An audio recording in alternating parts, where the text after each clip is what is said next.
일상 11장 1절부터 15절 확립되는 사울의 왕권. 다시 한번 말씀드리는데 저희들은 하루에 한 번씩 본당 교육관 방까지 철저하게 방역을 합니다.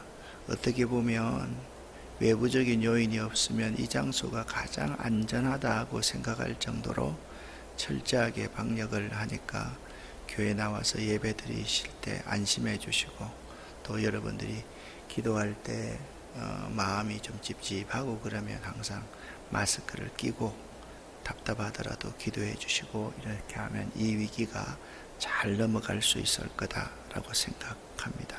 사무엘상 11장 14절 말씀 함께 합독하겠습니다. 사무엘이 백성에게 이르되 오라 우리가 길갈로 가서 나라를 새롭게 하자. 아멘. 9장 10장에서 왕으로 기름 부음을 받은 사울에 대해서 여러분과 제가 함께 생각을 해 보았습니다. 그런데 이 9장 10장을 통해서 한 가지 알아야 될 게 있습니다. 여러분 10장 26절 27절 저 아래에서 세 번째 줄까지를 같이 한번 읽어보겠습니다. 사울도 기브아 자기 집으로 갈 때 마음이 하나님께 감동된 유력한 자들과 함께 갔느니라. 어떤 불량배는 이르되 이 사람이 어떻게 우리를 구원하겠느냐 하고 멸시하며 예물을 바치지 아니하였으나 그는 잠잠하였더라. 아멘. 여러분, 이 지금 시대적인 배경을 잘 알아야만 됩니다. 사울의 아버지 기스가 암나기들을 잃어버렸습니다. 사울과 한 사환과 함께 암나기들을 찾으러 나갔는데 암나기들을 찾을 수가 없어요.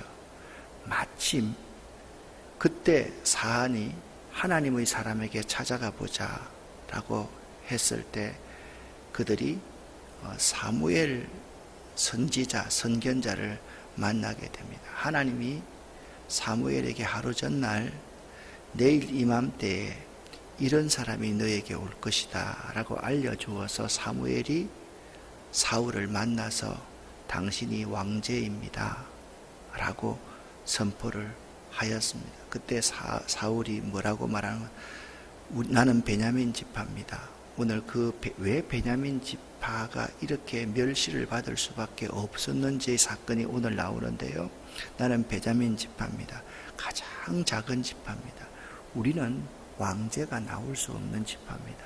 그것도 기스의 아들, 내가 부족한 내가 어떻게 왕이 됩니까? 그렇게 말을 하고 사울을 돌려 보내었습니다.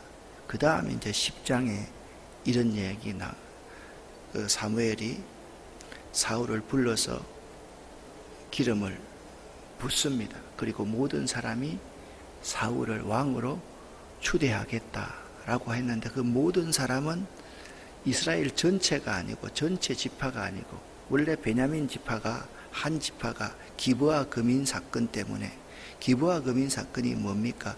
레위 사람이 첩을 얻어가지고 이 첩을 집으로 돌아가자 다시 돌아오려고 하다가 이 레위 사람의 첩을 기브아 금인들이 능욕해서 이 사람이 죽게 되죠. 그래서 어떻게 합니까? 이 레위 사람이 이 첩의 시신을 12조각 내가지고 온 나라에 보내잖아요. 그때 나머지 11지파 이 사람들이 와가지고 그 기브아 금인들 속출해내라. 베냐민 지파에게 요구를 했습니다. 그럴 때 베냐민이 싸우겠다 해가지고 11대 1로 싸워가지고 베냐민 지파가 멸절할 뻔 했지 않습니까? 이때 길르앗 야베스에 있는 400여 명의 여인들을 베냐민 지파에게 주어가지고 베냐민 지파가 지금 명맥을 유지하고 있는 이러한 상황이다 라고 보시면 이때 사울이 왕으로 부름을 받은 거예요. 그러니까 사울이 기브아 자기 집으로 돌아간 거예요. 아직까지 왕 등극식을 안 한 거예요. 왜냐하면 백성들 가운데 반발이 있었기 때문에. 그런데 26절 하반절 말씀에 보니까 갈 때에 마음이 하나님께 감동된 유력한 자들이 사울과 함께 지금 간 거예요. 그러니까 정부를 구성하기 전에 사울과 함께 유력한 사람들이 지금 옆에 있으면서 때를 기다리고 있을 때, 그때 그 나라에 있는 불량배들 가운데서 이 사람이 말이야, 베냐민 지파 이 사람이 우리를 어떻게 구원하겠느냐 하고 멸시하며 예물을 바치지 아니하였는데, 사울은 잠잠히, 왜? 힘이 없으니까 잠잠히 있을 수밖에 없었다. 이런 상황을 여러분들이 전제하고 이 상황을 맞이해야만 됩니다. 자, 10장에 다시 돌아가서 사무엘이 새로운 사람이 되었습니다. 어떻게 하면 새로운 사람이 될 수가 있을까? 변하여 새 사람 되고, 그렇게 찬송도 하지 않습니까? 여호와의 신이 크게 임할 때 새 사람이 됩니다. 여호와의 신이 크게 임하니까 사울이 예언도 하고 변하여 새 사람이 되었다라고 10장 6절에 말씀하고 있습니다. 또 새 사람이 되려면 하나님이 함께 하실 때 새 사람이 됩니다. 또 새 사람이 되려고 하면 하나님이 새 마음을 주셔야지 새 사람이 됩니다. 그러니까 새 사람이 되려면 세 가지가 우리에게 주어져요. 첫 번째, 하나님의 신이 크게 감동해야 새 사람이 된다. 두 번째, 하나님이 함께 하셔야지 새 사람이 된다. 세 번째, 하나님이 새 마음을 주실 때 새 사람이 된다. 여러분, 새 사람 되시기를 예수 이름으로 간절히 축원합니다. 우리가 정말 새로운 사람이 되어야 돼요. 보잘것없는 사람에서 새로운 사람이 중요한 거죠. 우리 자녀들을 가르칠 때도 마찬가지입니다. 우리 자녀들에게 좋은 대학, 성공한 사람, 부자, 유력한 사람, 자꾸 우리가 이렇게 가르치는데, 변하여 새 사람이 되거라, 거듭나거라. 그렇게 되려고 하면 하나님의 성령이 충만해야 돼요. 하나님이 함께 하셔야 돼요. 하나님이 새 마음을 주셔야 돼요. 이 새 마음을 준다는 것은 그 인생의 가치관, 그 인생의 세계관, 그 인생의 모든 관점 이 자체가 바뀌어야 돼요. 내가 지금까지 가졌던 가치관, 세계관은 성공하는 거고 다른 사람보다 위에 올라가는 일이었다고 한다면, 나의 모든 성공과 다른 사람보다 위에 올라가는 것이 다른 사람을 잘 섬기기 위해서, 함께 더불어 상생하기 위해서 내가 정말 성공하고 싶다, 이런 꿈을 갖는 사람이라고 그러면 그 가치관과 세계관이 달라지는 거죠. 세상이 나의 목표였다고 하면 그리스도 예수가, 하나님의 영광이 나의 목표가 되는 사람, 이런 사람이 새 마음을 받은 사람이에요. 그런데 하나님의 성령이 충만하고 하나님이 함께 하시고 새 마음을 가진 이 세 사람의 특징은 뭐냐 하면 겸손한 사람이 된다라는 거예요. 사울의 초기를 한번 보십시오. 그는 자신을 나타내는 데 있어서 결코 교만하지 않았습니다. 항상 겸손한 스탠스를 취합니다. 하나님은 이렇게 겸손한 사람을 쓰십니다. 그런데 사울을 가만히 보면 여호와의 신이 임하지 않았을 때는 나약한 존재였습니다. 그런데 여호와의 신이 임하지 않고는 아무것도 할 수 없다는 사실을 사울 왕에게서 우리가 배울 수가 있다라는 거예요. 역으로 여호와의 신이 크게 임하면 자기 중심적인 삶에서 하나님 중심적인 삶으로 바뀌게 돼요. 이기적인 삶에서 이타적인 삶으로 바뀌어야 돼요. 여러분 기억하세요.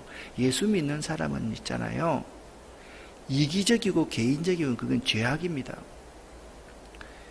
유명한 독일의 목사님, 나치에 저항했던 보네프 목사님은 being for others, 타인을 위한 존재가 아니면 그리스도인이 아니다라고 말했습니다. 오늘날 많은 그리스도인들이 개인적이고 이기적인 그러한 신앙을 가지고 있습니다. 나만 잘 되면 되지 뭐. 나아가서 다른 사람 피해 안 주면 되지 뭐. 이런 생각을 갖는 것은 죄악입니다, 여러분.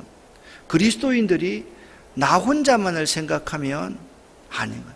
자기 중심적인 삶에서 하나님 중심적인 삶으로 바뀌게 되고, 이기적인 삶에서 이타적인 삶으로 바뀌게 될 때 이 사람이 그리스도인이라고 말할 수 있는 거예요. 그래서 하나님의 신이 임하면요, 항상 자기 중심, 나 중심의 삶에서 하나님 중심의 삶으로 바뀌게 된다라는 거예요. 그런데 우리에게 새 사람이 되고 하나님의 영이 임하면 주어지는 특징이 있습니다. 특권이 있습니다. 그게 뭐냐? 10장 6절 7절 말씀에 보면 제가 읽어보겠습니다. 네게는 여호와의 영이 크게 임하리니 너도 그들과 함께 예언도 하고 변하여 새 사람이 되리라. 이 징조가 내게 임하거든 너는 기회를 따라 행하라. 하나님이 너와 함께 하시느니라. 여기 하나님의 영이 임하면요, 기회를 따라 행할 수 있어요. 이건 내 마음대로 행동할 수 있다는 것이 아닙니다. 하나님의 영이 임하면요, 소극적인 사람이 적극적인 사람이 될 수가 있어요.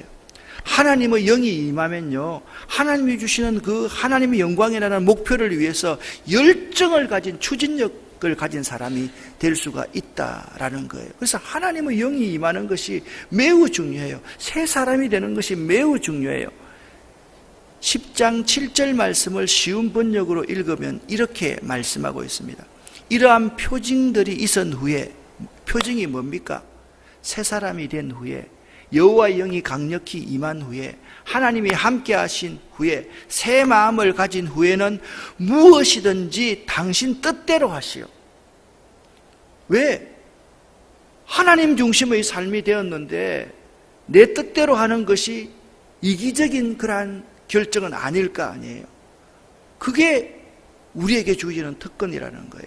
우리에게 하나님의 영이 임하면요, 우리가 굉장한 이타적인 사람이 되고요, 다른 사람을 위해서 희생할 수 있는 사람이 되고요, 다른 사람을 배려할 수 있고 존중할 수 있는 사람이 될 수 있다라는 사실이에요. 자, 11장으로 들어갑니다. 암몬 사람 나하스가 있습니다. 자, 여러분 보면 이스라엘 지도를 보면 제일 아래에 모압, 에돔, 모압, 암몬 족속을 여러분들이 함께 생각을 해보았습니다. 바로 길랏 라베스 옆에 요단강 동쪽에 제일 위에 암몬 족속이 있었습니다. 그 암몬 사람 나하스가 쳐들어 올라온 거예요. 어디에? 길랏 라베스를 쳐들어 온 거예요. 길랏 라베스는 이스라엘 땅이거든요. 전쟁을 하자는 거예요. 길랏 라베스가 암몬 사람에게 이길 수가 없었어요. 길랏 라베스 사람은 베냐민 지파와 밀접한 관계가 있는 지파 거민들이었거든요. 그래서 길랏의 장로들이 나하스에게 나가가서 우리가 서로 협상을 합시다. 언약을 맺읍시다. 우리가 당신을 섬기겠습니다. 당신의 종이 되겠습니다. 이렇게 말을 하니까 암몬 사람 나하스가 하는 말이 너희 모두의 누나를 다 뽑아서 나한테 가져오너라. 그러면 내가 협상하겠다. 그건 협상하겠다는 말입니까? 안 하겠다는 말입니까? 안 하겠다는 말이었습니다. 문제가 생겼습니다. 암몬 사람들이 길랏 라베스 사람들 다 죽이고 통째로 다 먹어버리겠다는 거예요. 그 소식을 길르앗의 장로들이 지금 이스라엘의 온 지파에게 다 전하게 되었습니다. 자, 4절 말씀을 여러분과 제가 함께 읽어보겠습니다. 이에 전령들이 사울이 사는 기브아에 이르러 이 말을 백성에게 전하매 모든 백성이 소리를 높여 울더니 아멘. 백성들이 이 소식을 듣고 통곡하며 울기 시작합니다. 자, 지금 사울이 어떤 상황입니까? 하나님의 영이 임했던 유력한 사람들과 함께 고향으로 돌아가서 아직까지 왕으로 등극하지 않았을 그때입니다. 5절 말씀 함께 읽습니다. 마침 사울이 밭에서 소를 몰고 오다가 이르되 백성이 무슨 일로 우느냐 하니 그들이 야베스 사람의 말을 전하니라. 아멘. 사울이 새 사람이 되었습니다. 새 마음을 가졌습니다. 하나님의 영이 임하였습니다. 사울은 나 중심의 삶에서 하나님 중심의 삶으로 변했습니다. 사울은 이기적인 삶에서 이타적인 생각을 하게 되었습니다. 그 백성의 통곡하는 소리를 듣고 사울이 마음이 감동하기 시작한 거예요. 여러분, 하나님의 사람은 이런 사람입니다. 옆에 있는 백성들이 이런 어려움을 당할 때 그 어려움 그 자체에 함께 울어줄 수 있는 사람이고, 함께 공감할 수 있는 사람이고, 함께 움직일 수 있는 사람입니다. 우리 백성들이 좀 고쳐야 될 게, 특히 우리 그리스도인들이 국가적인 재앙과 위기에 있을 때 어떤 진영의 논리로 상대를 비난하지 말고, 그때는 온 총력을 다해서 거기에 우리가 희생하는 사람, 봉사하는 사람, 헌신하는 사람들이 되어야 돼요. 지금 우리 한국교회가 자꾸 문 닫아놓고 우리가 코로나 안 걸렸으면 좋겠다, 그게 아니라 여기에 사람들이 일어나서 있잖아요. 대구로 달려가야 돼요. 도와줄 수 있어야 돼요. 그래야지 정말 하나님의 성령이 충만한 하나님의 교회라고 할 수 있지, 지금처럼 이런 것은 아니다 라는 생각을 해요. 우리가 여기 길르앗 야베스에 대해서 한번 정리를 하고 넘어가야만 됩니다. 길르앗 야베스는 요단강 동쪽에 위치해 있는 이스라엘 땅입니다. 자, 이 땅입니다. 여기가 길르앗 야베스, 여기가 길르앗 야베스입니다. 여러분, 지도를 보시면 제일 아래에 에돔이 있습니다. 따라합시다. 에돔. 바로 사해 옆에 모압이 있습니다. 모압. 지금 이스라엘 요단강 동쪽에 여기 있는 족속이 암몬. 그러니까 이 암몬 족속이 길르앗 야베스를 지금 치러온 거예요. 그런데 이 길르앗 야베스 사람들이 전령을 보내가지고 그 소식이 어디에 들렸다고요? 베냐민 지파가 있는 이곳에 전령이 도착하니까 그 소식을 듣고 온 백성들이 통곡하며 울기 시작했다라는 거예요. 지금 여기 있는 이 부분이 지금 베냐민 지파이거든요. 베냐민 지파가 어떤 족속이냐? 딱 예루살렘 여기 있는 거예요. 지금 이스라엘 백성들의 모든 삶의 중심이 어디냐면 길갈이에요. 길갈이에요. 미스바가 여기 있습니다. 이 미스바에서 뭘 했습니까? 기름 부었습니다. 지금 그런 상황 속에서 길르앗 야베스가 이런 위치에 있다라는 것을 여러분들이 생각해야 돼요. 길르앗 야베스는 두 번째, 기브아 주민들의 폐역한 행위를 응징하기 위한 이스라엘 연합군 전쟁에 불참했다가 크게 살육을 당하고 멸절의 위기에 처한 베냐민 지파를 위해서 자기들을 희생했던 거민들이 길르앗 야베스입니다. 베냐민 지파와 11지파와 싸울 때 베냐민 지파가 뭘 했습니까? 아까 말씀드렸지 않습니까? 레위 지파가 첩을 얻어가지고 그 첩이 욕보임을 당했을 때 이 야베스 거민들이 엄청난 일을 행했거든. 그 첩을 욕보해서 죽였거든요. 그 레위 지파의 사람이 그 시신을 나누어 가지고 이스라엘 온 지파에게 보내가지고 베냐민 지파와 11지파가 전쟁을 했을 때 베냐민 지파가 첫 번째 전쟁에서는 이겼는데 두 번째 전쟁에 대패하잖아요. 남자들이 실을 다 말라버렸어요. 그때 길르앗 야베스 사람들이 자기 지역에 있는 처녀 400명을 베냐민 지파에게 보내서 베냐민 지파가 생존할 수 있도록, 명맥을 유지할 수 있도록 만들어 주었다는 거예요. 그러니까 베냐민 지파와 길르앗 야베스 지파는 지금 길르앗 야베스가 베냐민에게 지금 도움을 주었습니다. 11장에서 사울이 길르앗 야베스 사람들에 대해서 이렇게 통곡하는 마음을 갖는 것은 옛날에 받았던 은혜를 잊지 않고 그 은혜를 갚는 행위임을 우리가 알아야만 됩니다. 나중에 있잖아요. 사울왕이 블레셋과의 전투에서 사울왕과 그의 첫째 아들인 요나단이 길보아산 전투에서 패배하잖아요. 전사합니다. 그래서 사울의 시신과 요나단의 시신을요, 블레셋 사람들이 벳산 성벽에 걸어버립니다. 시신을 걸어버립니다. 그때 길르앗 라벳 용감한 거민들이 요단 계곡을 건너가서 그 시체들을 거두어서 정중히 장사하고 7일 동안 애도하는 금식을 했던 사람들이 길르앗 라베스 사람입니다. 그러니까 길르앗 라베스 사람들을 베냐민 지파 기스의 아들인 사울 왕이 무시할 수 있었겠습니까? 절대로 안 그렇죠. 양 세력은 서로에 긴밀하게 연결되어 있는 세력임을 우리가 알아야 된다라는 것입니다. 이 사울 왕이 암몬 자손과의 전쟁에서 대승을 하게 됩니다. 그 대승을 하게 된 그 원인이 뭐냐? 6절 말씀을 함께 읽겠습니다. 사울이 이 말을 들을 때 하나님의 영에게 크게 감동되매 그의 노가 크게 일어나 아멘. 한 결의의 소를 잡아 각을 뜨고 전령들의 손으로 그것을 이스라엘 모든 지역에 두루 보내는, 한 결의의 소를 잡아서 그 시체를 온 보내는 거죠. 옛날에 어떻게 했습니까? 베냐민 지파인 자기 지파가 죄를 지었을 때 레위 사람들이 사람 시신을 각을 떠서 다 보냈던 것 같이 소를 각을 떠서 다 보내는 거죠. 사울이 강력하게 말합니다. 누구든지 나와서 사울과 사무엘을 따르지 아니하면 그의 소들도 이같이 할 것이다 라고 전쟁을 선포합니다.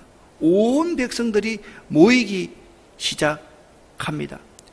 여러분, 이스라엘 자손이 30만 명이었는데 8절에 유다 사람이 3만 명이었다. 무리가 오모여서 전쟁을 해서 암몬 자손과의 전쟁에서 대승을 거두게 됩니다. 누가요? 사울이. 그때까지 베냐민 지파 보잘것없는 사울이 어떤 사람입니까? 10장 27절 말씀에 보니까 어떤 불량배들이 이르되 이 사람이 어떻게 우리를 구원하겠느냐 멸시했던 그 사울이 이스라엘 온 지파를 다 모아가지고 암몬 자손과의 전쟁에서 대승을 하게 되었다는 거예요. 자, 이때 사람들이 12절 말씀 이렇게 말합니다. 백성이 사무엘에게 나와서 사울이 어찌 우리를 다스리겠느냐라고 말했던 그 불량배들을 색출해내서 다 처단을 합시다. 그런 무리한 사람, 이게 여론이라는 게 이렇습니다. 사울이 힘이 없을 때는 있잖아요. 불량배들이 말할 때 아무 말도 하지 않고 있던 사람들이 사울이 힘이 딱 생기고 나니까, 왕권이 확립되고 나니까 거기서 붙어가지고 그놈들 다 잡아서 죽입시다 라고 지금 말을 하고 있는 거예요. 그때 사울이 13절 아주 넓은 아량을 보입니다. 여러분, 하나님의 성령이 충만하면요, 이기적인 마음에서 이타적인 마음, 나 중심에서 하나님 중심의 삶으로 바뀐다. 하나님 중심의 삶이 뭘까요? 하나님의 관점에서 사람을 바라보는 거예요. 13절을 함께 읽겠습니다. 사울이 이르되 이날에는 사람을 죽이지 못하리니 여호와께서 오늘 이스라엘 중에 구원을 베푸셨음이니라. 아멘. 여러분, 사울이 그 불량배들을 용서합니다. 포용합니다. 관용을 베풉니다. 하나님의 신이 임한 사람, 새 사람이 된 사람은요, 마음이 밴댕이 속 같지 않습니다. 마음이 넓습니다. 관용해 줍니다. 용납합니다. 받아들여 줍니다. 자, 이렇게 사울이 백성들의 이러한 소리를 듣고서 용서해 주니까 백성들의 여론이 어떻게 바뀌겠습니까? 진짜 왕제단 말이에요. 왕 될 수 있는 사람이다. 이런 여건이 다 형성이 되었습니다. 그때 사무엘이 백성들에게 이르되 14절 말씀 함께 읽어보겠습니다. 사무엘이 백성에게 이르되 오라 우리가 길갈로 가서 나라를 새롭게 하자. 아멘. 이 말이 무슨 말입니까? 오라 우리가 길갈로 가서 나라를 새롭게 하자. 여러분 다 모이세요. 길갈에서 사울을 중심으로 우리가 하나가 되어서 이 나라가 새롭게 되었으면 좋겠습니다 할 때 온 백성들이 아멘 했을 거 아닙니까? 15절 말씀 함께 읽겠습니다. 모든 백성이 길갈로 가서 거기서 여호와 앞에서 사울을 왕으로 삼고 길갈에서 여호와 앞에 화목제를 드리고 사울과 이스라엘 모든 사람이 거기서 크게 기뻐하니라. 아멘. 따라합시다. 크게 기뻐하니라. 크게 기뻐하니라. 하나님의 신이 임하니까요, 사울과 모든 백성이 크게 기뻐해서 진정한 왕정시대가 여기서부터 열리게 됐던 거예요. 그래서 암몬 자손과 길르앗 라베스와의 이 전투가 사울을 진정한 왕이 되게 만들었다. 사울이 전쟁을 잘해서 왕이 되었습니까? 힘이 있어서 왕이 되었습니까? 사울에게 무엇이 임해서 여호와의 신이 강력하게 임하니까 사울에게 하나님의 능력이 생긴 것입니다. 사랑하는 여러분, 오늘 이 새벽에 여러분이 꼭 기도해야 될 제목이 있습니다. 하나님의 신이 나에게 강력히 임하기를 원합니다. 아멘. 그 기도를 여러분 꼭 하실 수 있기를 예수 이름으로 간절히 축원합니다. 하나님이 함께하는 사람이 되기를 원합니다. 나에게 새 마음을 주시옵소서. 그래서 겸손하고 관용의 마음을 주시옵소서. 내가 진정한 지도자로서 이 땅에 설 수 있도록 하나님의 신을 하나님이 나에 함께해 주시고 나에게 새 마음을 주시옵소서. 그렇게 기도하실 수 있는 여러분 되시기를 예수 이름으로 간절히 축원합니다. 기도하겠습니다. 하나님 아버지, 오늘도 오전 10시, 오후 9시 한 끼 금식하며 하나님의 교회에서 우리가 있는 자리에서 이 민족을 위해서 기도하기를 원합니다. 하나님, 이 민족을 불쌍히 여겨주시고 이 민족 가운데 예수의 보혈을 덮어 주시옵소서. 이 어려움이 어수속히 지나갈 수 있도록 우리가 회개하오니 용서하여 주시옵소서. 하나님의 신을 우리에게 부어 주시옵소서. 이 지역에, 이 민족에 하나님의 영을 부어 주시옵소서. 이타적인 사람 많이 나올 수 있게 하시고 하나님 중심의 사람 많이 나올 수 있게 하시고 모든 역량을 함께 모을 수 있는 우리들 될 수 있도록 도와주시옵소서. 다시 한번 하나님의 신을 우리에게 쏟아 부어 주시옵소서. 우리에게 하나님 함께하여 주시옵소서. 우리에게 새 마음을 주시옵소서. 우리에게 겸손함과 관용의 마음을 주시옵소서. 예수 그리스도 이름으로 축복하옵고 간절히 기도 올립니다. 아멘.